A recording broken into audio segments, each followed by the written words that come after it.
الحمد للہ وکفا وسلام علی عبادہ الذین اصطفیٰ لا سیما علی سید الرسل وخاتم الانبیاء وعلی آلہ الذین سلکوا علی طریق الہدی اما بعد فاعوذ باللہ من الشیطان الرجیم بسم اللہ الرحمن الرحیم افلا يعلم اذا بعثر ما في القبور وحصل ما في الصدور ان ربهم بهم يومئذ لخبير صدق اللہ العظیم وصدق رسولہ النبی الکریم ونحن على ذلك لمن الشاہدین والشاکرین والحمد للہ رب العالمین۔ یا رب صلی وسلم دائما ابدا علی حبیبک خیر الخلق کلہم هو الحبیب الذی ترجى شفاعته لكل حول من الاحوال مقتحم۔ رب اشرح لی صدری ویسر لی امری واحلل عقدۃ من لسانی یفقہوا قولی۔ رب زدنی علما رب زدنی عملا سبحانک لا علم لنا الا ما علمتنا انک انت العلیم الحکیم۔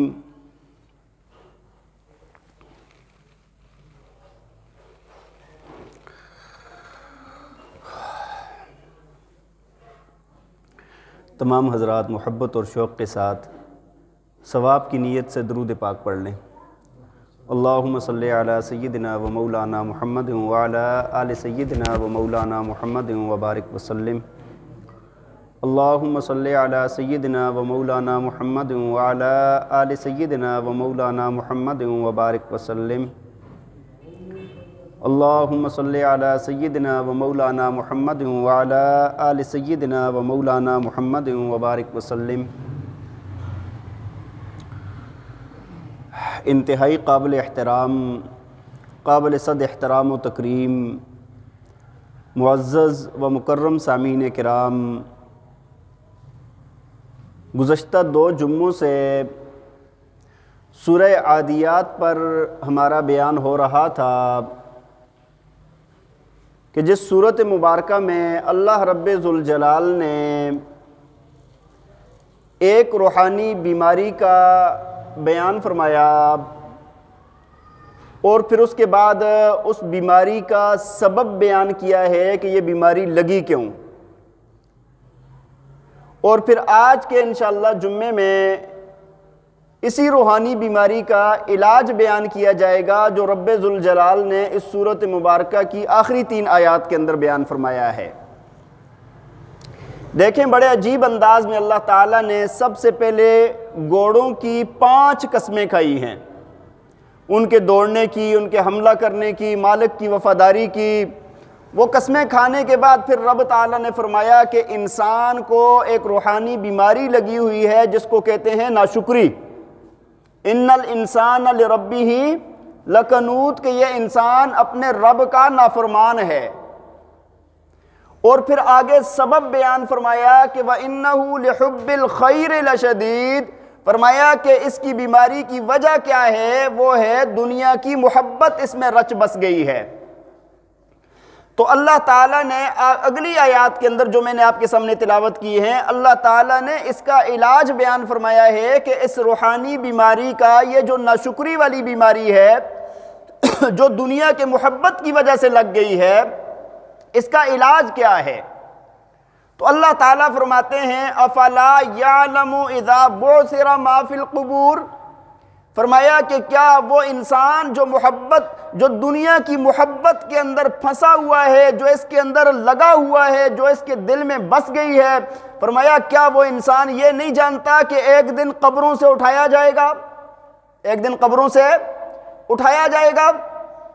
وَحُصِّلَ مَا فِي الصُّدُورِ، اور رب تعالیٰ فرماتے ہیں دل کے اندر کے راز کھول کے ظاہر کر دیے جائیں گے۔ ہاں جی، ایک تو قبروں سے اٹھا اور راز ظاہر ہو گئے۔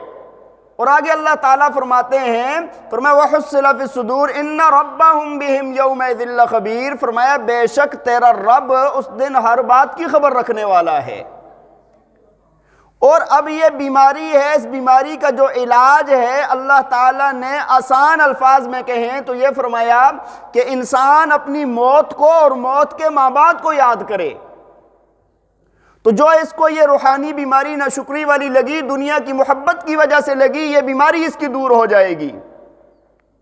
تو انسان اپنی موت کو، اپنے مرنے کو اور مرنے کے بعد کے حالات کو، رب تعالیٰ کے سامنے پیشی کو، اس کو اگر ذہن میں رکھے گا تو وہ انسان جو اس روحانی بیماری کے اندر مبتلا ہے اس سے یہ بیماری نکل جائے گی۔ دیکھیں آپ،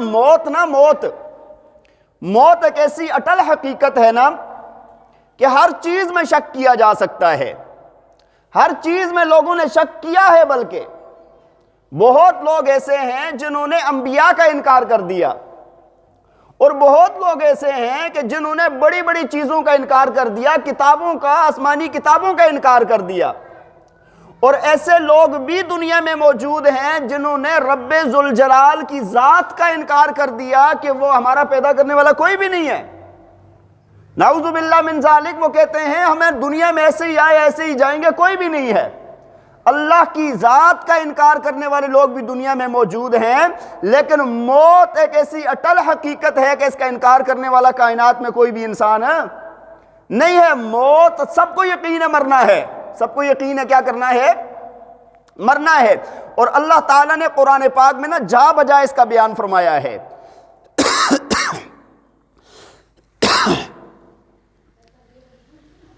اللہ تعالیٰ ایک جگہ پر فرماتے ہیں، فرمایا کل نفس ذائقۃ الموت ثم الینا ترجعون، فرمایا ہر نفس نے موت کا ذائقہ چکھنا ہے، پھر لوٹ کر اللہ کی طرف چلے جانا ہے۔ دوسری جگہ پر فرمایا کل نفس ذائقۃ الموت فانما توفون اجورکم یوم القیامہ فمن زحزح عن النار وادخل الجنۃ فقد فاز۔ اللہ تعالیٰ فرماتے ہیں ہر جی نے موت کا ذائقہ چکھنا ہے، اور فرمایا کہ فَإِنَّمَا تُوَفَّوْنَ أُجُورَكُمْ يَوْمَ الْقِيَامَةِ، فرمایا کہ پھر قیامت والے دن اللہ تعالیٰ تمہیں اس کا بدلہ دے گا جو تم نے کام کیے ہیں۔ اور آگے فرمایا فَمَنْ زُحْزِحَ عَنِ النَّارِ وَأُدْخِلَ الْجَنَّةَ فَقَدْ فَازَ، فرمایا جو بندہ جہنم کی آگ سے بچ گیا اور جنت میں داخل ہو گیا وہ انسان کامیاب ہو گیا ہے۔ ایک جگہ پر اللہ تعالیٰ نے فرمایا اینما تکونوا یدرککم الموت ولو کنتم فی بروج مشیدہ، فرمایا جہاں کہیں پر بھی تم رہو گے، فرمایا موت آ کر تمہیں پکڑ لے گی اگرچہ تم مضبوط قلعوں کے اندر کیوں نہ بیٹھ جاؤ۔ موت ایسی چیز ہے نا، کوئی قلعہ، کوئی عمارت، کوئی جگہ انسان کو بچا نہیں سکتی، انسان کو موت آئے گی۔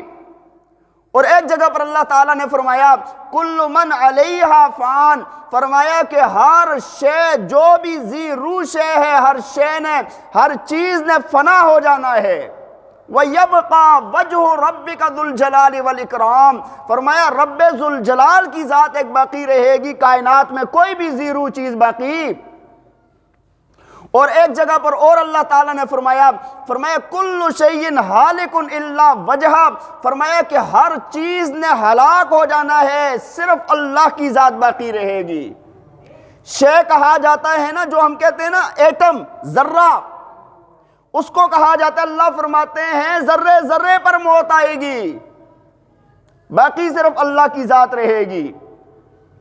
لمن الملک اليوم للہ الواحد القہار، ہاں صرف اللہ کی بادشاہت باقی ہے، کسی کی بھی کوئی چیز باقی نہیں رہے گی۔ تو میں آپ کو یہ عرض کر رہا ہوں کہ موت ایک ایسی اٹل حقیقت ہے، موت ایک ایسی صاف سورج کی طرح سامنے چیز ہے کہ اس کا کوئی انکار کرنے والا دیکھیں حضرت سلیمان علیہ السلام کتنے جلیل القدر پیغمبر ہیں، کتنے اونچے درجے کے نبی ہیں۔ اللہ تعالیٰ نے نبوت بھی عطا فرمائی اور بادشاہت ایسی عطا فرمائی ہے کہ کائنات میں نہ ان سے پہلے ایسی کسی کو بادشاہت ملی، نہ قیامت کی صبح تک ملے گی۔ الگ سب سے ہٹ کے سب سے بڑی سلطنت اللہ تعالیٰ نے ان کو عطا فرمائی۔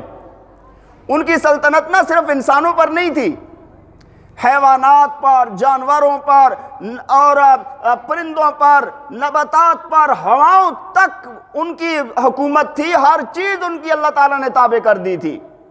حشرات الارض جتنی بھی چیزیں ہیں، بڑی چھوٹی ساری چیزیں ان کی تابعداری میں تھی۔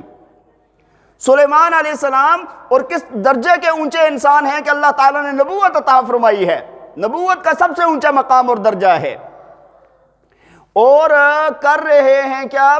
بیت المقدس کی تعمیر کروا رہے ہیں۔ جنات کو کام پہ لگایا ہوا ہے، بیت المقدس تعمیر ہو رہا ہے، خود اپنے لیے ایک شیشے کا کمرہ بنا کے نا اس میں نگرانی کر رہے ہیں۔ کام کتنا اونچا ہے۔ اللہ کے پیغمبر، اور بادشاہت ایسی ہے کہ ایسی بادشاہت کسی اور کو نہ ملی ہے نہ ملے گی، اور گھر بن رہا ہے اللہ کا، اور مقام ہے نبوت کا، اور بند شیشے کے کمرے کے اندر کھڑے ہیں۔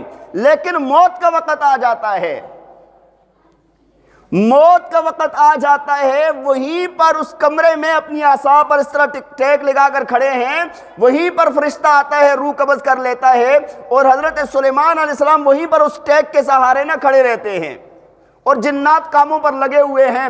اللہ تعالیٰ نے اپنی مسجد بیت المقدس کو بھی پورا کروانا تھا، فرمایا کہ اس وقت تک ان کو پتہ نہ چلا جب تک اس عصا کو اس کو دیمک لگ کے اور وہ ٹوٹی ہے اور پھر حضرت سلیمان علیہ السلام زمین پر گرے، اس وقت تک جنات کو پتہ نہ چلا۔ تو بات یہ عرض کر رہا ہوں کہ موت ایسی چیز ہے نا، اس کو دنیا کی کوئی حکومت، کوئی اونچا درجہ، کوئی مقام، کوئی روحانی مقام، اللہ کے ہاں کوئی مقام، کوئی بھی ایسی چیز نہیں ہے کہ جو موت کو روک سکے۔ اللہ تعالیٰ فرماتے ہیں نا وَمَا أَرْسَلْنَا مِن قَبْلِكَ الْخُلْدَ، فرمایا آپ سے پہلے بھی ہم نے کسی کو یہاں پر زندگی ہمیشہ کے لیے رہنا نہیں بخشا۔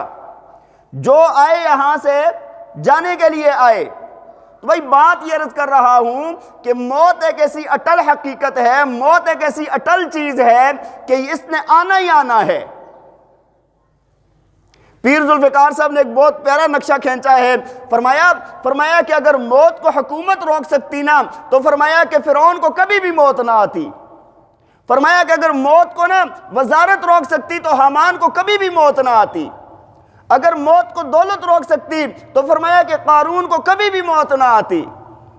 اور اگر موت کو قوت اور زور بازو روک سکتا تو فرمایا رستم اور سہراب کو کبھی بھی موت نہ آتی۔ اور اگر موت کو دوائیں روک سکتی تو فرمایا کہ افلاطون اور جالینوس کو کبھی بھی موت نہ آتی۔ اور بھائی اگر موت کو حکمت روک سکتی تو حضرت لقمان علیہ السلام کو کبھی بھی موت نہ آتی۔ اور موت کو اگر وفائیں روک سکتی نا تو کوئی بھی وفادار بیوی اپنے سامنے اپنے جوان خامند کو کبھی بھی نہ مرنے دیتی۔ اور اگر موت کو محبت روک سکتی تو کوئی بھی ماں اپنے سامنے اپنے لخت جگر کو کبھی بھی نہ مرنے دیتی۔ لیکن آپ نے بارہا دیکھا ہوگا کہ ایک بندہ ہوتا ہے، نوجوان ہے، چارپائی کے اوپر لیٹا ہوا ہے، سارے گھر والے جمع ہیں، وہ حرکت نہیں کر سکتا، صرف دیکھ رہا ہے، اور سارے رشتہ دار پاس جمع ہیں، ہاں، اور اب بستر علالت پر تڑپ رہا ہے۔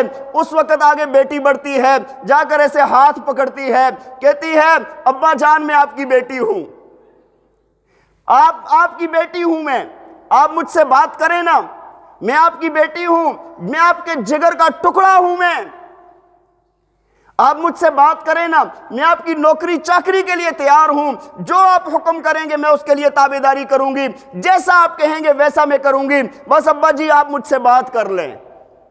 لیکن والد ہوتا ہے، دیکھ رہا ہوتا ہے، زبان حرکت تک نہیں کرتی۔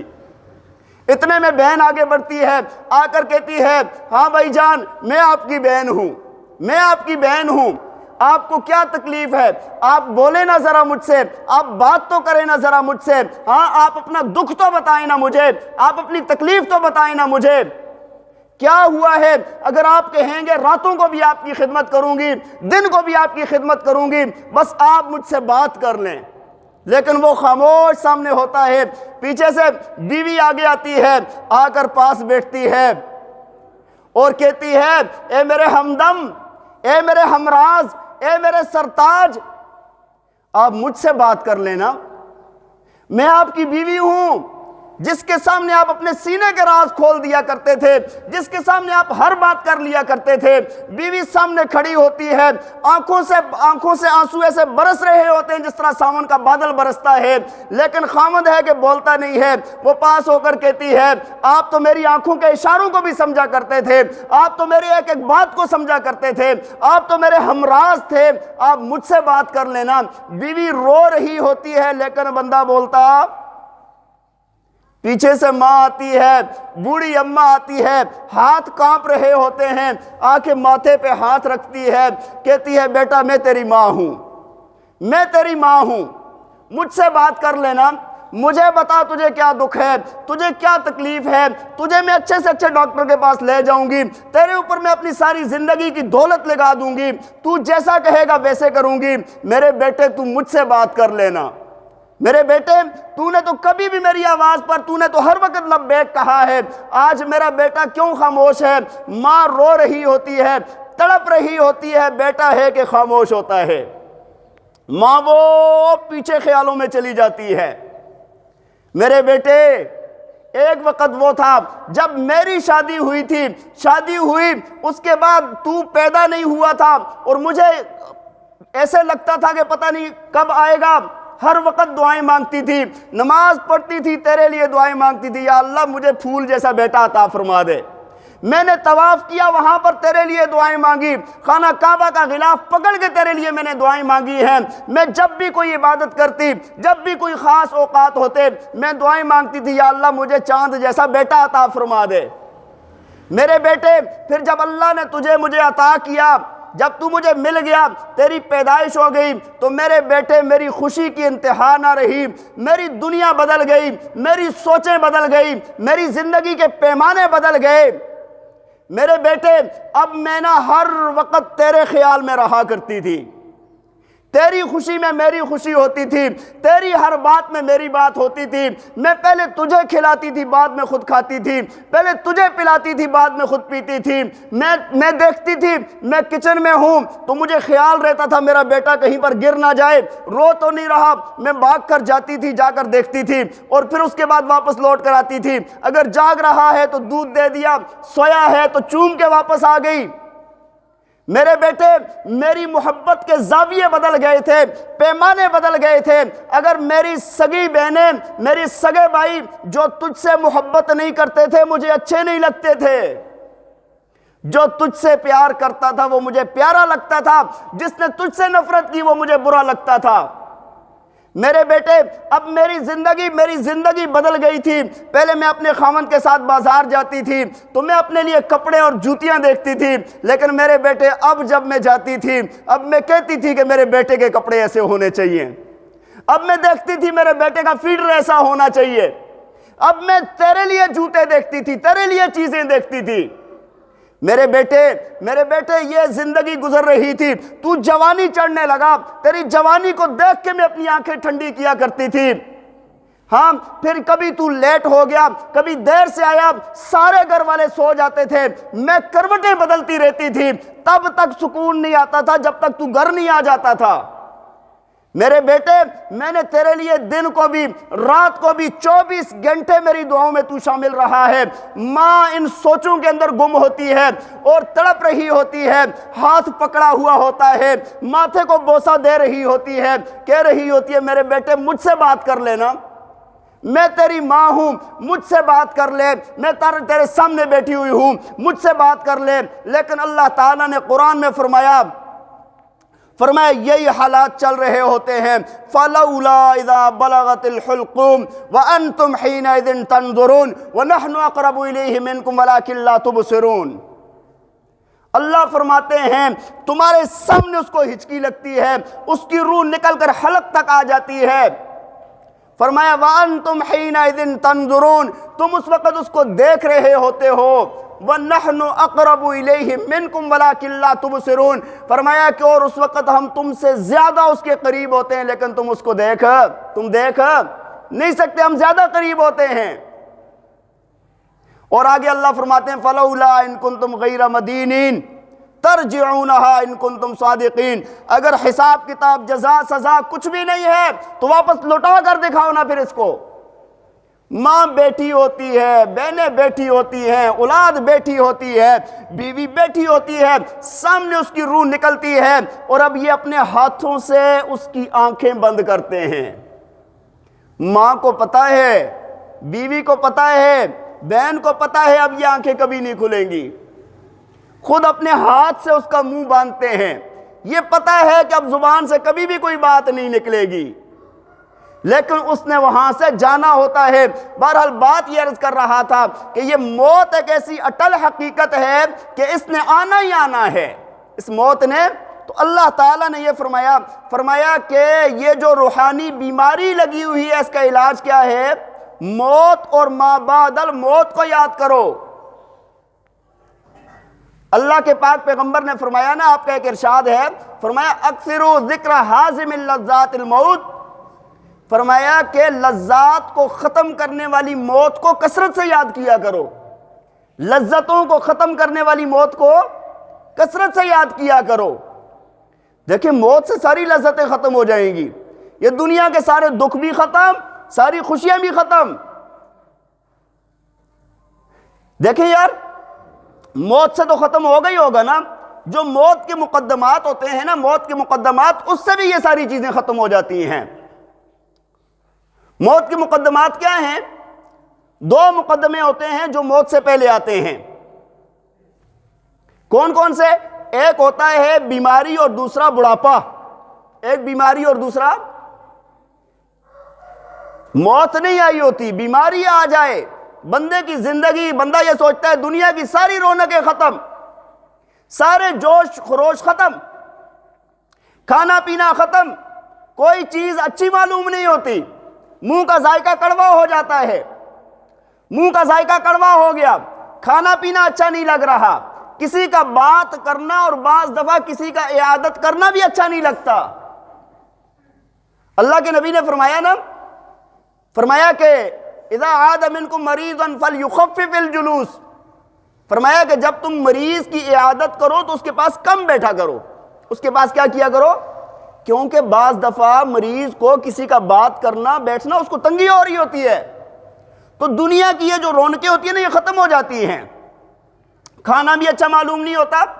آپ صلی اللہ علیہ وسلم نے فرمایا لا تکرہوا مرضاکم علی الطعام، فرمایا کہ اپنے مریضوں کو مجبور نہ کرو کھانے پر، زبردستی نہیں کھاؤ گے، فرمایا مجبور نہ کرو، اس کا دل نہیں کرے گا۔ تو دیکھیں موت سے پہلے ایک بیماری آتی ہے تو بیماری میں بھی زندگی کی رونقیں ختم ہو جاتی ہیں، مزے ختم ہو جاتے ہیں، اور پھر بڑھاپا آتا ہے، بڑھاپا بھی ہر چیز کو تباہ کر دیتا ہے۔ زندگی کی ساری رونقیں جوانی کے ساتھ ہیں، بڑھاپا آیا زندگی ختم، بڑھاپا آیا زندگی کے مزے ختم، جوش خروش ختم۔ اب کیا، اگر ٹھنڈا پانی نہیں پی سکتے نزلہ ہو جائے گا، ہاں کھانا نہیں کھا سکتے کہ معدہ ہضم نہیں کر رہا، یا نہیں کھا سکتے جو چیز کھانے کو دل کر رہا ہے وہ کھا ہی نہیں سکتے، دانت چلے گئے ہیں، زندگی کے وہ سارے مزے ختم ہو جاتے ہیں۔ اچھا ذہن کے اندر دماغ میں خشکی ایسی پیوست ہو جاتی ہے کہ راتوں کو نیند نہیں آتی، پھر دن کو بھی سکون نہیں رہا، رات کو بھی سکون نہیں رہا۔ وہ جو بزرگ فرماتے ہیں نا کہ جوانی گئی زندگانی گئی، یہ معاملہ ہو جاتا ہے۔ وہ بات سمجھ آ رہی ہے کہ نہیں؟ تو بڑھاپا بھی ایک مقدمہ ہے موت کے لیے، یہ بھی زندگی کے سارے جوش خروش شہوات ہر چیز کو ختم کر دیتا ہے۔ اسی وجہ سے حدیث شریف میں آتا ہے نا، اللہ کے پاک پیغمبر نے فرمایا کہ 3 گناہ کرنے والے بندوں پر اللہ کی لعنت ہوتی ہے۔ 3 بندے ایسے ہیں گنہگار جن پر اللہ کی لعنت ہوتی ہے۔ ان کا فرمایا کہ ایک جھوٹا بادشاہ، ملک کذاب، بادشاہ ہو کر بھی جھوٹ بول رہا ہے۔ او بھائی تجھے اللہ نے بادشاہت دی ہے، اس عہدے پر بیٹھ کے بھی تجھے کس کا ڈر ہے جو تو جھوٹ بول رہا ہے؟ اللہ کو بڑا ناپسند ہے ایسا بندہ کہ جس کو اللہ نے اتنا اونچا عہدہ دے دیا اور وہ جھوٹ بول رہا ہے۔ اور دوسرا فرمایا عائل متکبر، غریب ہو کر متکبر ہونا، پاس ہے بھی کچھ نہیں لیکن تکبر گدھے نہیں اٹھا سکتے اس کا، ایسے بندے پر بھی اللہ کی لعنت ہوتی ہے کہ بھئی تکبر کرنے کے لیے تو پاس ہے کچھ نہیں، ہاں تکبر کرنے کے لیے تو پاس ہے کچھ نہیں پھر بھی تکبر کر رہا ہے، تکبر ویسے بھی گناہ ہے لیکن اس کے پاس ہے بھی کچھ نہیں پھر بھی کر رہا ہے۔ اور تیسرا بندہ فرمایا شیخ زانی بوڑھا ہو کر بھی زنا کر رہا ہے، اس پر بھی اللہ کی لعنت ہوتی ہے۔ وجہ یہ ہے اب تیرے اندر جوش خروش رہا نہیں، اب تو چھوڑ دینا۔ اور زنا تو کسی کے لیے بھی جائز نہیں ہے لیکن اس کے لیے زیادہ برا ہے، اس کی وجہ یہ ہے کہ اب تیرے اندر وہ چیزیں ہی نہیں رہی، اس کے باوجود تو کر رہا ہے، تو اللہ کی لعنت ہوتی ہے ایسے بندے پر۔ فرمایا کہ شیخ زانی بوڑھا زناکار بھی اللہ کی لعنت والا بندہ ہے، اس پر اللہ لعنت نازل کرتے ہیں۔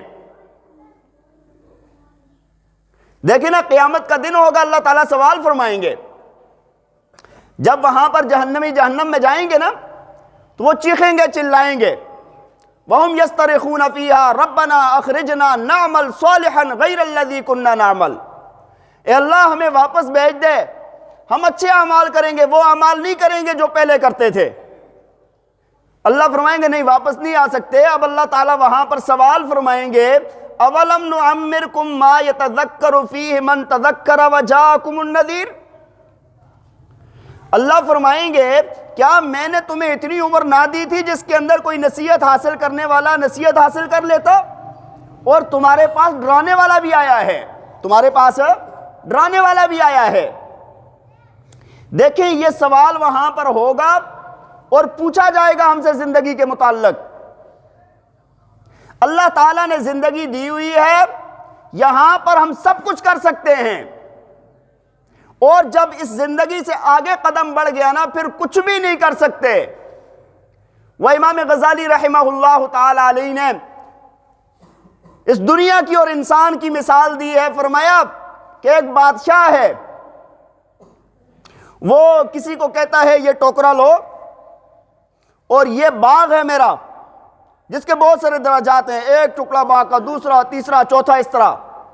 فرمایا وہ کہتا ہے کہ اس باغ میں سے سب سے اچھے پھل توڑ کے لاؤ، لیکن شرط یہ ہے کہ جب باغ کے دوسرے کونے سے نکل جاؤ گے واپس آنے کی اجازت نہیں ہے۔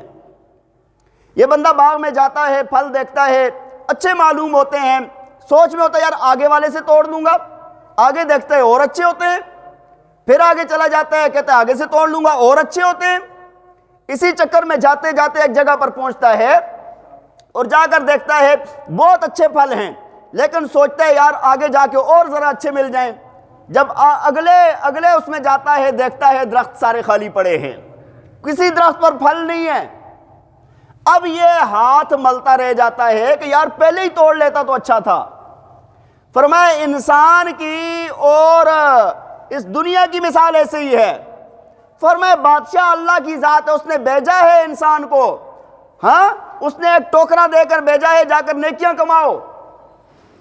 فرمایا انسان ایسے ہی چلتے چلتے چلتے چلتے آج کروں گا کل کروں گا، آج کروں گا کل کروں گا، آج توبہ کل توبہ، لیکن کرتے کرتے کرتے موت کا دن آ جاتا ہے نیکی، اور پھر اس کے بعد افسوس کرے گا وَهُمْ يَسْتَرِخُونَ فِيهَا رَبَّنَا أَخْرِجْنَا نَعْمَلْ صَالِحًا غَيْرَ الَّذِي كُنَّا نَعْمَلْ، ربا واپس لوٹا دے، اچھے اچھے اعمال کروں گا لیکن اب واپس آنے کا کوئی راستہ۔ تو اللہ تعالیٰ فرمائیں گے اولم نعمرکم ما یتذکر فیہ من تذکر وجاءکم النذیر، کیا ہم نے تمہیں اتنی زندگی نہ دی تھی کہ جس کے اندر نصیحت حاصل کرنے والا نصیحت حاصل کرتا؟ قرآن آیا، اللہ کا رسول آیا، بڑھاپے تک تم پہنچ گئے۔ فرمایا ڈرانے والے سے مراد نہ بڑھاپا بھی ہے، سفید بال بھی ہیں، 60 سال کی عمر بھی ہے، اولاد کی اولاد کا پیدا ہونا بھی ہے۔ عمر گزر کے تمہاری 60 سال ہو گئی، آگے اولاد کی اولاد پیدا ہو گئی، بالوں کے اندر سفیدی آ گئی، اب کس چکر میں پڑا ہوا ہے؟ اب کس سوچ میں ہے؟ کون سی جوانی دوبارہ آنی ہے اب؟ تو یہ بندہ جو بوڑھا ہو کر زناکار ہوتا ہے اللہ کو زیادہ ناپسند ہے۔ دیکھیں نا ویسے تو مرنا سب نے ہے، جوانوں نے بھی، بچوں نے بھی، سب نے، لیکن وہاں پر پھر بھی کچھ امید رہتی ہے. بچہ ہے تو ہم کہتے ہیں جوان ہوگا، جوان ہے تو ہم کہتے ہیں بوڑھا ہوگا. لیکن جو بندہ ہے ہی بوڑھا، وہ کس امید پر بیٹھا ہوا ہے؟ وہ کس امید پر گناہ کر رہا ہے؟ بات سمجھ آ رہی ہے کہ نہیں؟ تو زندگی ہماری ایسے ہی آج کل کرتے کرتے گزر رہی ہے. تو فرمایا کہ اس کا علاج کیا ہے؟ ہاں، اس کا علاج کیا ہے کہ موت اور ما بعد الموت کو یاد کیا جائے. انسان کے اندر جو گناہوں والی بیماری ہے، گناہوں کو ختم کرنے کے لیے کیا کرے؟ موت اور موت کے بعد والے حالات کو یاد کرے. اور صحابہ کرام نبی علیہ السلام، آپ اگر ان کی زندگیوں کو دیکھیں کہ ان کے اوپر کتنا غلبہ تھا اس خیال کا. نبی علیہ السلام نے ایک مرتبہ صحابہ سے پوچھا، فرمایا کیا کہتے ہو موت کے بارے میں تم؟ ایک نے کہا یا رسول اللہ صبح ہوتی ہے تو خیال آتا ہے پتہ نہیں شام ہوگی یا نہیں، اور شام ہوتی ہے تو خیال آتا ہے پتہ نہیں صبح تک زندہ رہوں گا یا نہیں. دوسرے سے پوچھا تم کیا کہتے ہو؟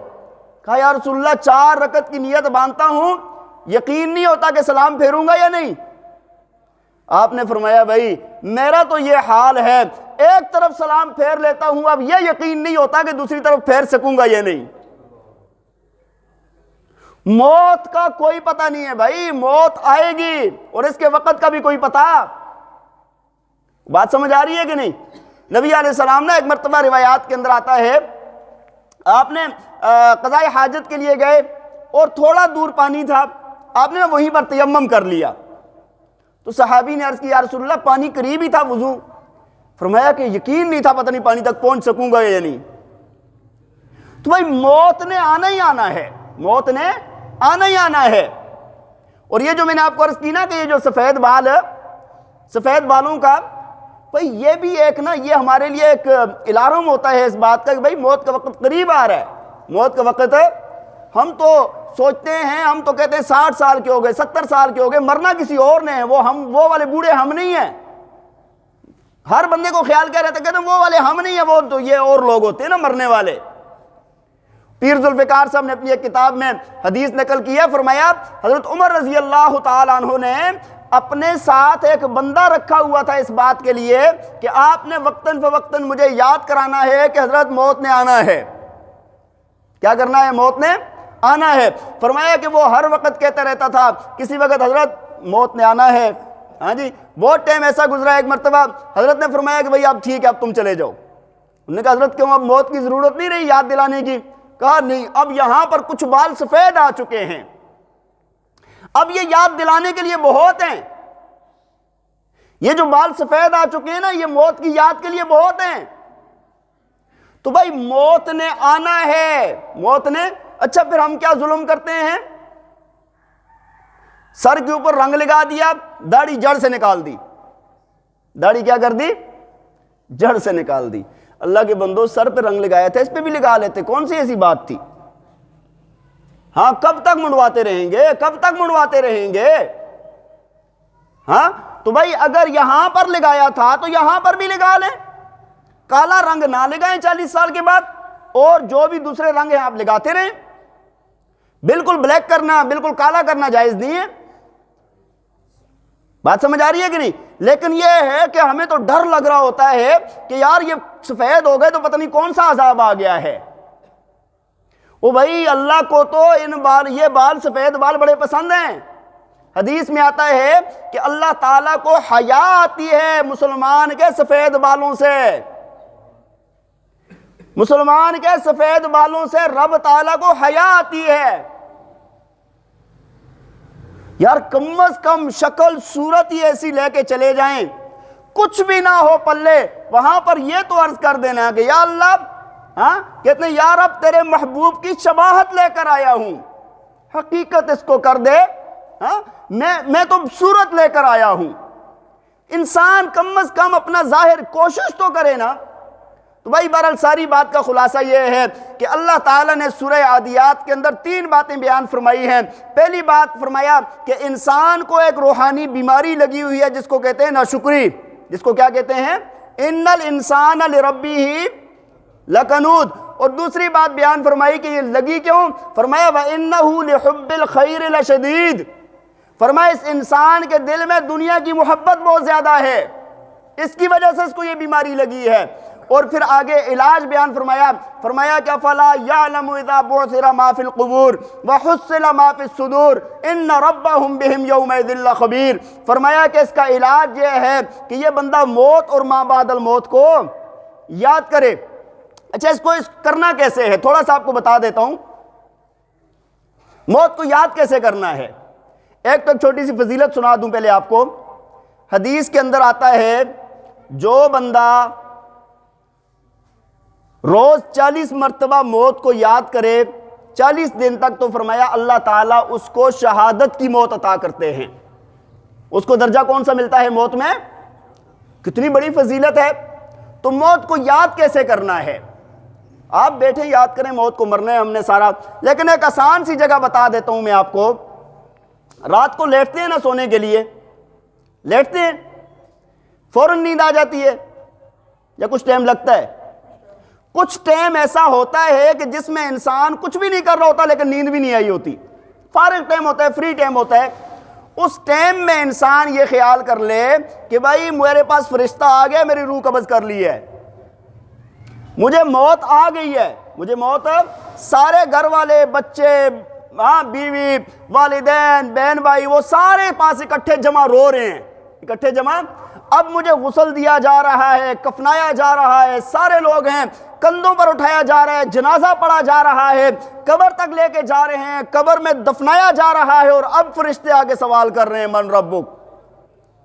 ہاں یہ خیال بار بار کرنا، شروع میں تو تھوڑا سا ہنسی آئے گی کہ یار وہ میں مرنے والا کدھر ہوں، ہم نے تو کبھی سوچا ہی نہیں ہوتا نا کہ مرنا بھی ہے، لیکن یہ ہے کہ جب آہستہ آہستہ روز کریں گے نا تو آہستہ آہستہ یہ بات پیدا ہو جائے گی، اللہ تعالیٰ کا خوف پیدا ہو جائے گا کہ یار رب تعالیٰ کے سامنے کھڑا ہونا ہے، اور وہاں پر جا کے میں نے جواب دہی کرنی ہے، قبر میں جانا ہے، اندھیری قبر ہے، کوئی لائٹیں نہیں، کچھ بھی نہیں، لیکن وہاں پر جا کے زمین پر پڑے رہنا ہے۔